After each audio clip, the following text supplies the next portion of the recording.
दोस्तों, STD PCS की ओर से सबसे पहले आप सभी को दीपावली की हार्दिक शुभकामनाएं।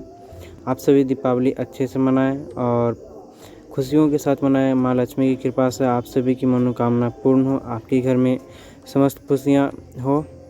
परंतु जब माँ सरस्वती होती है तभी माँ लक्ष्मी अस्थायी रूप से रह पाती हैं। तो आप सब विद्या ग्रहण करें और अच्छे से अच्छे अफसर बने, अच्छी पोजीशन पे पहुँचे, आप सभी की मनोकामना पूर्ण हो। अब चलते हैं अपने मुद्दे की तरफ।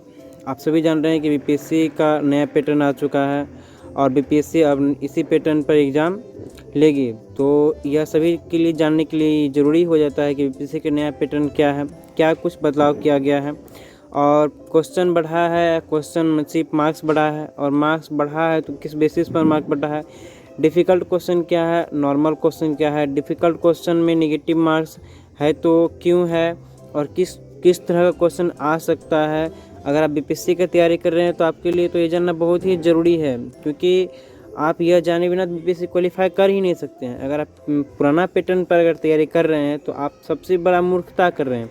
आपको पुराना पैटर्न को अभी समाप्त कर देना चाहिए और आपको न्यू पैटर्न को आधार बनाकर तैयारी करना चाहिए, तभी आप क्वालिफाई हो पाइएगा, क्योंकि बीपीएससी में बहुत कुछ बदल चुका है। तो आज हम उन सभी बातों को जानेंगे और आपको कुछ बुक बताएंगे और जिसे पढ़ना चाहिए और आपको इस चैनल पर क्या मतलब प्रोवाइड किया जाएगा और इस चैनल से क्या फ़ायदा मिलेगा, आपको यहाँ पर वो सभी चीज़ बताई जाएगी। तो चलते हैं अपने, जैसे कि सबसे पहले हम बात करेंगे ओल्ड पैटर्न का। ओल्ड पैटर्न में क्या था, क्या कुछ था, उसी को यहाँ पे हम देखेंगे। तो ओल्ड पैटर्न में देखते हैं नंबर ऑफ क्वेश्चन। तो नंबर ऑफ क्वेश्चन कितना था, 150 था, 150, जिसमें करेंट अफेयर्स 30 थे, हिस्ट्री से 25 से 30 और साइंस से 30 और जियोग्राफी में पॉलिटी इकोनॉमी से 35 क्वेश्चन पूछे जाते थे और मैथ से 10 प्रश्न पूछे जाते थे और बिहार स्पेशल से 15 प्रश्न पूछे जाते थे। तो यहाँ पर आप देखें कि किस सेक्टर से कितने क्वेश्चन पूछे जाते हैं। आपका क्वालिफाई, इसमें क्वालिफाइड क्या था, तो 95 से अगर 105 ला रहे हैं तो आप क्वालिफाई कर जाते थे और क्वालिफाइड प्रतिशत की बात करें तो 70 से 75% आपको लाना था। Equal marks for all question, सभी प्रश्नों के लिए यहाँ पे समान अंक दिए जाते थे। जैसे 150 प्रश्न था तो गुना 1, तो 150 नंबर का आपका एग्ज़ाम होता था। और आपका स्ट्रेटजी टू क्वालिफाइड, यहाँ पे देखिए क्वालिफाई आपको पास करने के लिए क्या क्या स्ट्रेटजी अपनाना पड़ता था। जैसे कि यहाँ पे हम देख सकते हैं, आपको हिस्ट्री में 25 क्वेश्चन डील करना रहता था, करंट अफेयर्स में 20 से 25 और साइंस में भी 20 से 25, मैथ में 5 to 7, बिहार स्पेशल में 10 और जियोग्राफी में पॉलिटी और इकोनॉमी से 22 से 25 क्वेश्चन आपको डील करना पड़ता था।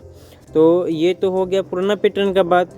आप इसे अब यहाँ पे इसे क्रॉस कर दीजिए। क्यों कर दीजिए, क्योंकि यह पैटर्न अब हो चुका है बेकार। आपके इस पैटर्न से कोई भी फ़ायदा मिलने वाला नहीं है।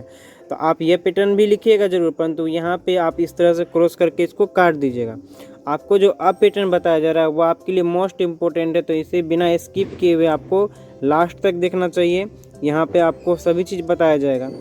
तो न्यू पैटर्न पर जो है नंबर ऑफ क्वेश्चन, तो बहुत सारे विद्यार्थी के दिमाग में यह चल रहा होगा कि 200 नंबर का जो 200 मार्क्स का जो बोला गया है, क्या क्वेश्चन बढ़ा है, तो क्वेश्चन नहीं बढ़ा है। क्वेश्चन यहाँ पे देख सकते हैं 150 ही है, परंतु पूछने का तरीका बदल चुका है। बेस्ड जो है वह चेंज हो चुका है कि किस सेक्टर से कितना पूछा जाएगा।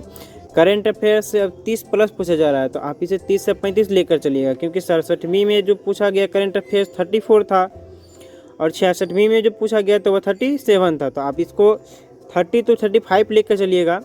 हिस्ट्री में 30 ही है, साइंस में 30 है, बिहार स्पेशल में 15 है। आपका जियोग्राफी, यह सबसे मेन टॉपिक हो जाता है। यहाँ पे आप जब बीपीएससी चेंज करके जियोग्राफी और मैप मिला के 15 से 20 प्रश्न सिर्फ इन दोनों सेक्टर से पूछा जा रहा है, तो आप जियोग्राफी को मिस नहीं कर सकते। आपको यह पढ़ना बहुत ही ज़रूरी हो जाता है। वैसे ही पॉलिटी और इकोनॉमी को देखें तो 10 से 15 क्वेश्चन पूछा जा रहा है और मैथ से तो 10 प्रश्न पूछा ही जाता है। ये तो फिक्स नहीं है कि मैथ से 10 प्रश्न ही पूछा जाएगा। जो बनाना ज़्यादा डिफ़िकल्ट नहीं होता है फ्रेंड्स। आप मतलब यहाँ पे 1 से 2 एडवांस होता है और बाकी बाद अर्थमेटिक होता है। तो अर्थमेटिक में आपको यह सारा चीज़ बता दिया जाएगा इस चैनल के माध्यम से कि कितना मैथ पढ़ के जाइएगा जो आपके लिए सफिशिएंट है। और ज़्यादा मैथ पढ़ना नहीं है, बस आपको 6 से 8 चैप्टर रिकॉग्नाइज किया जाएगा, उस चैप्टर को आप पढ़ के जाइएगा। तो वो भी ज़्यादा डीपली नहीं पढ़ना है, नॉर्मली आपको मतलब बता दीजिएगा कितना पढ़ना है। अब जो है क्वालिफाई, यह मेन हो जाता है कि क्वालिफाई जो है अब वह 140 से 150 अंक बढ़ गया। तो आपको इससे डरना नहीं है, क्योंकि ये अगर आप देखें तो क्वालिफाई प्रतिशत क्या है, अभी भी 70 से 75% ही क्वालिफाई है। तो आप यहाँ पे देख रहे हैं कि प्रतिशत तो वही है, परंतु अंक बढ़ गया। अंक क्यों बढ़ गया? क्योंकि अब जो एग्ज़ाम हुआ 200 मार्क्स का होने वाला है। ये भी देखिएगा मार्क्स जो है वह डिफ़िकल्ट क्वेश्चन और नॉर्मल क्वेश्चन, जैसे बोला गया है अतुल प्रसाद जी के द्वारा, हम डिफ़िकल्ट क्वेश्चन की संख्या 50 रखेंगे, जिसके मार्क्स दो दिए जाएंगे। तो आपको 100 नंबर यहाँ हो जाता है, और नॉर्मल क्वेश्चन 100 रहेगा, जिसके लिए मार्क्स 1 रहेगा, तब को 100 नंबर यहाँ हो जाता है। तो टोटल मार्क्स अगर देखें तो 200 अंक हो जाता है। नंबर ऑफ निगेटिव क्वेश्चन तो यह 50 ही होगा, ये difficult question he number of negative question है। तो यह अलग नहीं समझ लीजिएगा। बोला गया कि डिफ़िकल्ट जो क्वेश्चन होगा ना, उसी में आपको निगेटिव मार्क्स दिया जाएगा। अगर आप ये गलत करते हैं तो आपका मार्क्स कटेगा। आपका स्ट्रेटजी क्या होना चाहिए क्वालिफाई करने के लिए? आपका स्ट्रेटजी जो है यहाँ पे आप देखिए, तो हिस्ट्री में आपको जो भी चीज़ यहाँ पे बताया जा रहा है वह मान के चलिए आपको बनाना ही है, बनाना है। अगर आप नहीं बनाते हैं, इतना नहीं करके आते हैं, तो आप क्वालिफाई नहीं कर पाएगा। आपको निश्चित रूप से यह करके ही आना है फ्रेंड्स। तो इसमें आप कुछ भी छोड़ नहीं सकते। ऐसा नहीं होता कि हिस्ट्री 25 है तो आप इसको 20 बना लेते हो, तो आपका गड़बड़ हो जाएगा। हिस्ट्री आपका 25 है तो 1 से 2 मार्क्स आप इधर उधर कर सकते हैं, परंतु ज़्यादा का आप इसमें गैप नहीं कर सकते हैं। वैसे ही करेंट अफेयर्स आपको 25 से 28 के बीच में बनाना पड़ेगा। और साइंस में आप 20 से 22 बना सकते हैं। मैथ 5 से 7 ऑलमोस्ट या 8 बन जाएगा आपसे 9। और जहाँ तक मैंने दिया था, मैंने तो 10th में 10 डील किया है इसको। तो आपको यहाँ पे मैथ ज़्यादा डीपली नहीं होता, वह इजीली पूछा जाता है। तो 5 से 7 और ज़्यादातर क्वेश्चन तो आपको मैथ में ऑप्शन से बन जाएगा। तो आप 5 to 7 मान के चलिए इसको। बिहार स्पेशल से आपको 10 बनाना है, इससे कम आप नहीं बना सकते। अगर आप इससे कम बनाते हैं तो आप सोचिए भी मत कि आपका होने वाला है। आपको बिहार स्पेशल में 10 करके ही आना है। जियोग्राफी में 12 से 15 क्वेश्चन आप डील कीजिए। इकोनॉमी और पॉलिटी में 8 से 12। तो पॉलिटी जो है वह आपको बता दीजिएगा क्या पढ़ना है। इकोनॉमी में मुख्य रूप से डाटा पूछा जाता है, करंट का डाटा पूछा जाता है, या कुछ थ्योरी पूछ लिया जाता है। तो इसमें ज़्यादा डीपली नहीं पूछा जाता है। अब ये जो है यहाँ पे कुछ जो स्ट्रेटजी है, इसको आप देखिए कितना में किस सेक्टर में क्या बनाइएगा जो आप क्वालिफाई कर दीजिएगा। तो डिफ़िकल्ट क्वेश्चन में अगर आप 30 बनाते हैं तो 30 और अंक 2 है तो 30 दूनी 60 अगर सही बनाते हैं तो। और नॉर्मल क्वेश्चन में आपको 80 बनाना पड़ेगा, तब 140 मार्क होता है।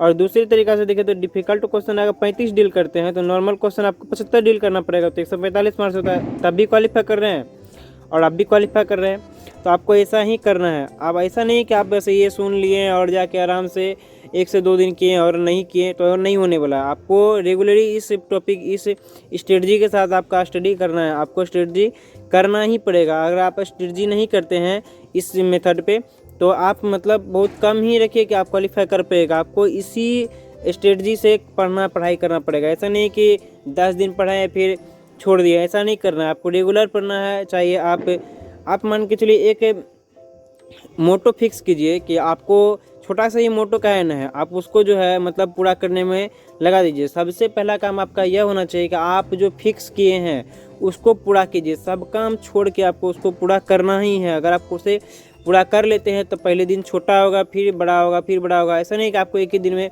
12 घंटा पढ़ लेना है या 15 घंटा पढ़ लेना। आपको पढ़ना है, बस ये मान के चलिए आपको पढ़ना है। ऐसा नहीं है कि एक ही दिन 24 घंटा में आप 18 घंटा पढ़ लिए तो आप क्वालिफाई कर जाएगा। आपको रोज़ पढ़ना है, पर डे पढ़ना है। आप 8 ही घंटा, 4 घंटा, 6 घंटा ऐसे कर करके आप ज़्यादा से ज़्यादा आप 8 घंटा पढ़िए, और उससे ज़्यादा मत ही पढ़िए। आपका मतलब माइंड एडजस्ट नहीं कर पाएगा। तो आप अभी शुरुआत में 4 घंटा, 6 घंटा जो भी है आप उससे पढ़िए। आपको यहाँ पे कुछ बुक बताया जा रहा है, ज़रूरी नहीं कि इस बुक को पढ़ना है, पर आप एक प्रेफरेंस के तौर पे इसे ले सकते हैं। हालांकि इस चैनल के माध्यम से आपको पूरा चीज़ यहाँ पे प्रोवाइड किया जाएगा। करंट अफेयर्स में आप स्पीडी पढ़ सकते हैं, अच्छा है। एडिटोरिया का भी पढ़ सकते हैं। बिहार अगर देखिए स्पेशल, तो बिहार स्पेशल में आप इम्तियाज़ सर का जो है उसको पढ़ सकते हैं। और परीक्षा मंथन भी करंट अफेयर्स का। तो आप ये तीनों नहीं पढ़ना है, आप इसमें से तीनों में से कोई 2 बुक ले लीजिए। और बिहार स्पेशल में अगर आप ऑब्जेक्टिव टाइप लीजिएगा, इसमें सब्जेक्टिव नहीं लीजिएगा, इम्तियाज़ अहमद का है, इसको आप लेके पढ़ सकते हैं। अब आपको यहाँ पे बता रहे हैं कि इस चैनल के माध्यम से आपको क्या प्रोवाइड किया जाएगा। तो स्टडी पीसीएस की तरफ से आप यहाँ पे देखिए बिहार स्पेशल और बिहार प्रीवियस ईयर क्वेश्चन आपको ये पूरा कंप्लीट करा दिया जाएगा। आपको इसके लिए कहीं नहीं जाना है। आप इम्तियाज़ अहमद का सर का बुक पढ़ सकते हैं, परंतु आप नहीं भी पढ़िएगा तो आपको दिक्कत नहीं होने वाला है, क्योंकि यहाँ पे डीपली आपको सारा चीज़ बताया जाएगा। करंट अफेयर्स में नेशनल और इंटरनेशनल करंट अफेयर्स टोटली यहाँ पे करवा दिया जाएगा। प्रीवियस ईयर क्वेश्चन ये मोस्ट इंपॉर्टेंट है, आपको ये डेफिनेटली यहाँ पे करवाया जाएगा और डीपली करवाया जाएगा। ऐसा नहीं कि जो आंसर है सिर्फ उसी को करवाया जाएगा, आपको सारा मतलब सारा ऑब्जेक्टिव को वहाँ पे डिस्कस किया जाएगा। यहाँ पे हिस्ट्री में एमसीक्यू फॉर्मेट में करवाया जाएगा और साइंस में एमसीक्यू, और हो सकता है जिसमें थ्योरी करवा दिया जाए, परंतु एमसीक्यू तो मोस्ट इंपोर्टेंट करवाया ही जाएगा। यहाँ पे सबसे ज़्यादा यहाँ पे प्रैक्टिस सेट सीरीज यह आपको लास्ट में दिया जाएगा, आपको शुरुआत में नहीं दिया जाएगा। आपका जैसे ही एग्ज़ाम डेट निकलता है तो आपको उससे 2 महीना पहले यहाँ पे प्रोवाइड किया जाएगा प्रैक्टिस सेट सीरीज। आपको ऑलमोस्ट 20 से 25 सीरीज यहाँ पे प्रोवाइड किया जाएगा। आप इसे कर कीजिएगा। आप अगर ये सब चीज़ पूरा पढ़ लेते हैं यहाँ से तो आपको प्रैक्टिस सेट सीरीज बनाने में कोई दिक्कत नहीं होगी, और ये प्रैक्टिस सेट सीरीज आपको बहुत ही ज़्यादा फ़ायदा पहुँचाएगा आपको एग्ज़ाम में। आप अगर इस चैनल पर नए हैं तो चैनल को सब्सक्राइब कर लीजिए फ्रेंड्स, क्योंकि आपको इससे बहुत ज़्यादा फ़ायदा मिलने वाला है। और अगर आप मेरे वीडियो को नहीं देखे हैं तो ज़रूर जाकर देखिए, हमने बहुत सारा वीडियो यहाँ पे बिहार स्पेशल को लेकर करवाए हैं। तो आप इस चैनल को नए हैं तो सब्सक्राइब कीजिए, और जिससे हमें भी थोड़ा मोटिवेट हो सकें कि आपके लिए अच्छा वीडियो बना के ला सकें और गहराई से वीडियो बना सकें। सो धन्यवाद आप सभी को एक बार फिर से। हैप्पी दिवाली।